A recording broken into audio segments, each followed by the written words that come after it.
Bonjour, bienvenue à Abidjan, bienvenue pour une interview exclusive avec le président de la République de Côte d'Ivoire, M. Alassane Ouattara. Monsieur le Président, merci de nous recevoir. Merci beaucoup d'être venu à Abidjan. Monsieur le Président, je vais commencer par une actualité dramatique, l'esclavage. Oui. En 2017, il y a des esclaves africains qui sont vendus sur le sol africain. Quelle est votre réaction? Ah non, mais écoutez, c'est une ignominie. C'est un fait, je crois, dont les auteurs doivent être traduits devant la Cour pénale internationale. C'est un crime contre l'humanité. C'est inqualifiable. Je trouve cela tellement dégoûtant et tellement choquant que je considère que l'Union africaine a bien réagi, le président de l'Union africaine. Et nous n'avons pas attendu d'ailleurs ces événements. Depuis 2015, nous avons rapatrié près de 1000 personnes et nous sommes en train de faire venir à peu près 400 ou 500 autres. Et nous sommes dans ce processus parce que nous avions des informations que les Africains étaient maltraités dans ce pays. À ce point-là, arriver maintenant à l'esclavage, alors c'est une ignominie. C'est inacceptable. C'est de la faute de qui? Certains dirigeants africains disent c'est l'Europe. L'Europe a veut arrêter la vase. Monsieur Perelman, je n'entre pas dans ce débat. Je crois que chacun de nos pays, nous devons déjà faire ce qu'il y a lieu de faire dans nos pays respectifs. Depuis que nous sommes aux affaires, nous faisons rentrer les Ivoiriens, pas seulement de Libye, nous allons faire rentrer du Gabon, nous allons faire rentrer d'Angola, de Centrafrique à cause de l'insécurité. Et tous les Ivoiriens qui veulent revenir en Côte d'Ivoire, nous leur disons revenez. Mais il y en a encore beaucoup qui partent en Italie, par exemple. Écoutez, mais si les gens essaient de partir, mais c'est parce qu'ils n'ont pas les opportunités. Mais la Côte d'Ivoire, il y en a de moins en moins. Et je signale que la Côte d'Ivoire est un pays de transit. Parce qu'en réalité, qu'est-ce qui se passe? Les jeunes gens viennent en Côte d'Ivoire, travaillent pendant 1 an ou 2 parce que les salaires sont plus élevés que dans les pays voisins, arrivent à économiser de l'argent et prennent la route du désert et ensuite de la Méditerranée, de l'Italie. Et quand ils arrivent, ils disent on vient de Côte d'Ivoire. Mais ça ne veut pas dire qu'ils sont ivoiriens.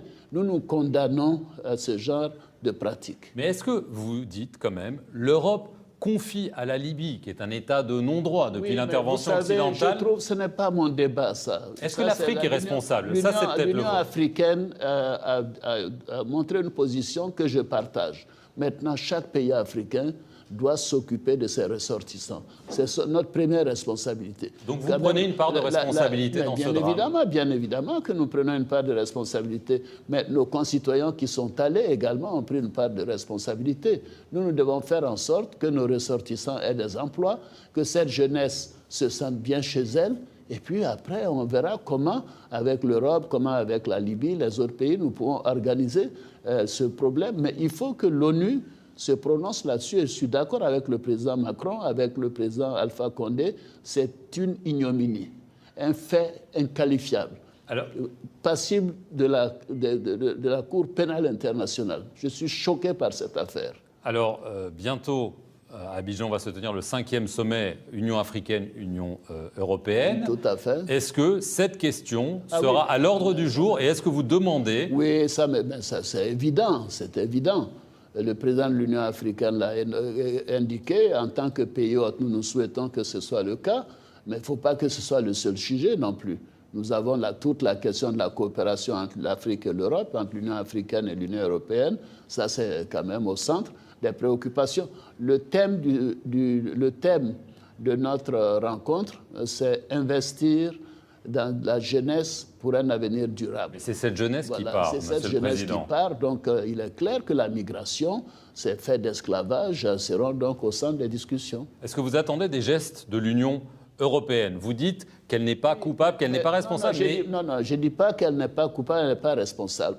Mais vous savez, ce que les autres font, c'est leur politique. Et vous attendez un geste? Mais bien sûr, il faut que l'Europe s'ouvre. Il faut que l'Europe s'ouvre, que l'Europe fasse en sorte que ces jeunes gens, surtout quand ils sont qualifiés, donc soient à mesure d'aller de faire des études, puissent faire des stages de formation, etc.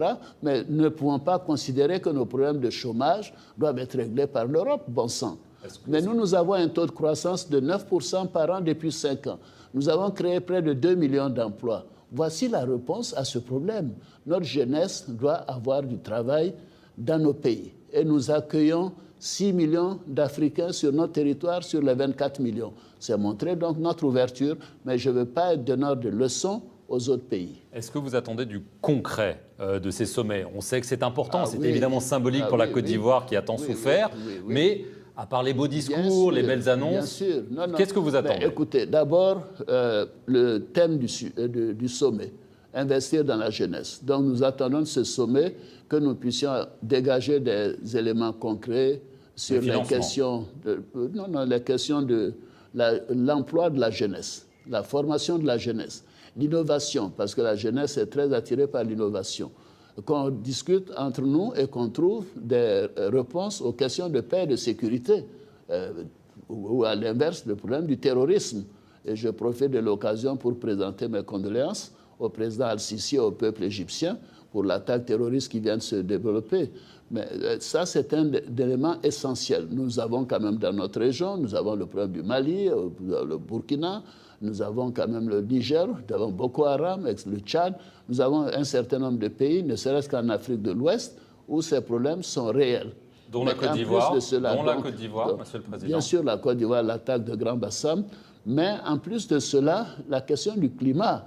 Vous êtes arrivé il y a quelques jours, nous sommes quasiment au début de l'harmattan, il ne fait que pleuvoir. Il y a un dérèglement climatique qui a des conséquences terribles sur donc, les populations, sur nos récoltes, sur les infrastructures.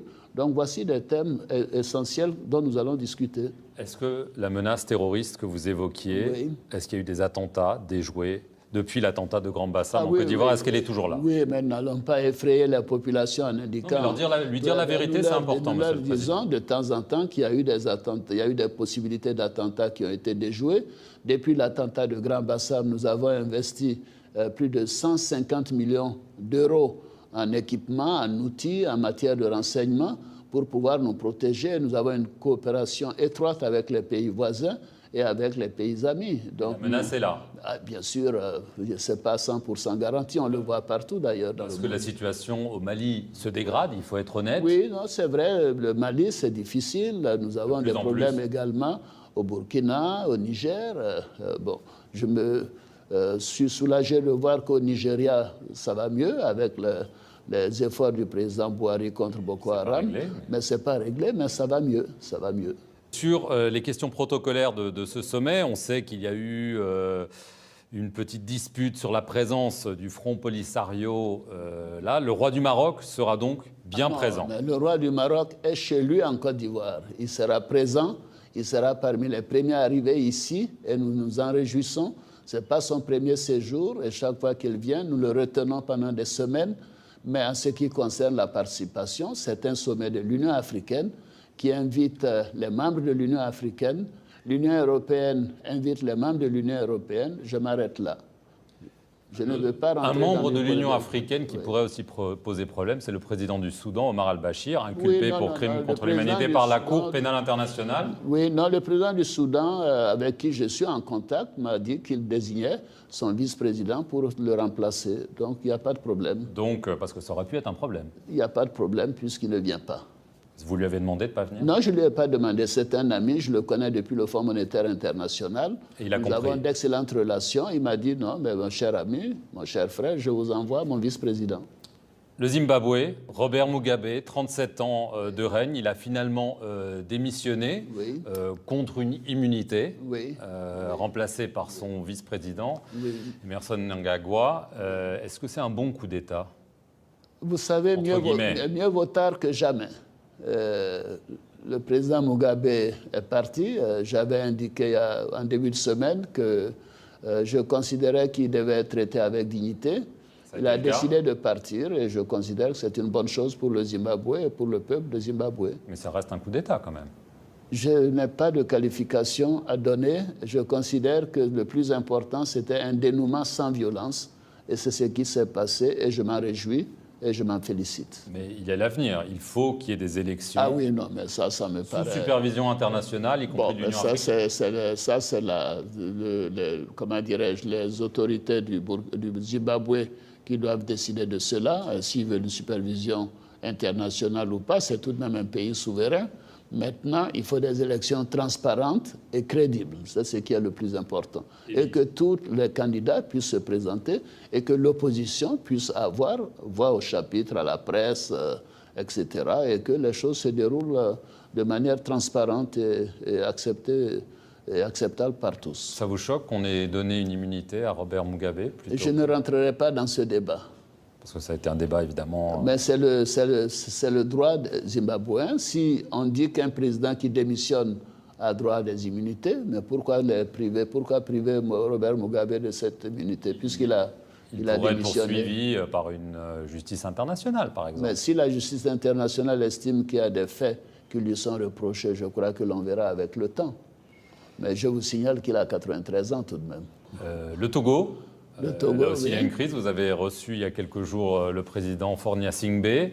Il a appelé un dialogue, mais il a dit, pour dialoguer, il faut être deux. L'opposition dit, oui, c'est vrai, il faut être deux. Est-ce que vous êtes optimiste sur la tenue d'un véritable dialogue pour sortir de la crise? Nous les encourageons à dialoguer. Il faut éviter la violence. C'est notre concept. C'est vraiment ce qui caractérise la Côte d'Ivoire, sauf les 10 années où nous avons eu des difficultés. La Côte d'Ivoire est un pays de dialogue, un pays de paix. Et c'est ce que nous souhaitons donc au Togo, que ce soit le dialogue, les négociations, qui fassent en sorte que le processus reprenne, qu'il y ait des élections transparentes, démocratiques, et que le meilleur gagne et puisse gérer le Togo. Le meilleur pourrait être Faure Gnassingbé. Vous pensez qu'il pourrait se représenter? C'est le choix du peuple togolais qui nous importe. Et je crois que je suis optimiste. Je veux en venir au Burkina Faso. L'ancien président Blaise Compaoré est ici. Il s'est pour la première fois depuis son exil exprimé par communiqué pour nier toute collusion avec les djihadistes. Qu'est-ce que vous en pensez? Oui, mais il m'a envoyé copie de ce communiqué et je considère que c'est son droit de dire ce qu'il considère comme étant acceptable ou pas acceptable. Et vous êtes d'accord avec ce qu'il dit? La Côte d'Ivoire est un pays de liberté. Vous êtes d'accord avec ce qu'il dit? Je n'ai pas de jugement à apporter. Je dis que la Côte d'Ivoire est un pays de liberté. Bien sûr, il y a une obligation de réserve. Il l'a respecté de manière stricte depuis qu'il est en Côte d'Ivoire. Y compris là? Mais y compris là, bien sûr. Je vais en venir à l'enquête sur le putsch manqué au Burkina Faso. Il y a eu dans la presse récemment des extraits du réquisitoire du juge qui dit que votre chef d'état-major particulier, le général Diomandé, aurait versé de l'argent, voire des armes, aux putschistes. Et que donc, comme c'est votre chef d'état-major particulier, vous êtes au courant. Quelle est votre réaction à ça? Je ne suis au courant de rien de cela et je suis sûr que mon chef d'état-major n'est pas mêlé à cette affaire. Donc vous niez... Je ne crois pas à tout ce qui s'écrit dans la presse et dans certains médias, croyez-moi. Donc vous niez toute responsabilité. Nous avons les meilleures relations avec le Burkina. J'ai les meilleures relations personnelles avec le président Roch-Marc Christian Kaboré et les choses se passent très bien. Nous avons fait le traité d'amitié et de coopération en juillet dernier. Nous continuerons dans cette voie. Les deux pays doivent vivre en parfaite harmonie et en paix et je crois que c'est ce qui se passe actuellement. Je vais revenir rapidement à quelques petites questions sur la Côte d'Ivoire. Vous avez récemment rencontré Guillaume Soro, le président de l'Assemblée nationale. Il était parti pendant quelques mois. Il y a eu beaucoup de tensions entre ses partisans et vous. Est-ce que tout est réglé entre vous? Pas ses partisans et moi. Je suis quand même le chef de l'État. Je suis au-dessus de toutes ces mêlées, moi. Je vous avais dit, j'ai rencontré Guillaume Soro, président de l'Assemblée nationale. Rencontrer un président d'institution, ce n'est rien d'extraordinaire.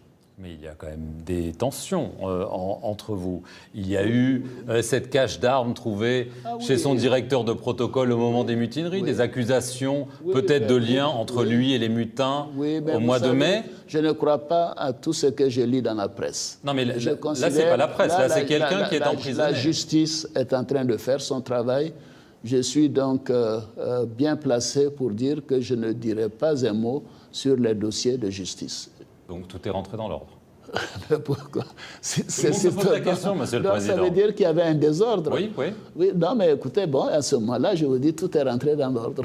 2020, prochaine élection présidentielle. Oui. Vous n'allez pas vous représenter? Ah non, a priori, je ne le ferai pas. A priori? Mais a priori, parce que il est clair que nous avons une constitution qui m'aurait autorisé à le faire si je le souhaitais. Et je ne suis pas pour la limitation des mandats dans les différentes constitutions. Je l'ai fait savoir à l'occasion de la modification constitutionnelle au Rwanda. Mais ceci étant, j'ai ma propre position. C'est une décision personnelle. Et je vous dis que c'est très important que les pays africains aient la limitation des mandats. Mais la durée de la limitation dépend de chaque pays et des circonstances. Quand vous dites a priori, vous pourrez me dire c'est non définitif. Donc là, ce n'est pas un non définitif. En politique, on ne dit jamais non. Mais ceci étant, je me suis déjà prononcé sur cette affaire. Mais ça fait un moment que vous ne l'avez pas fait. C'est pour ça que je vous repose la question. Oui, mais donc attendez 2020, vous connaîtrez ma réponse en ce moment-là. Donc vous réservez votre réponse. Si vous voulez le dire ainsi, faites-le.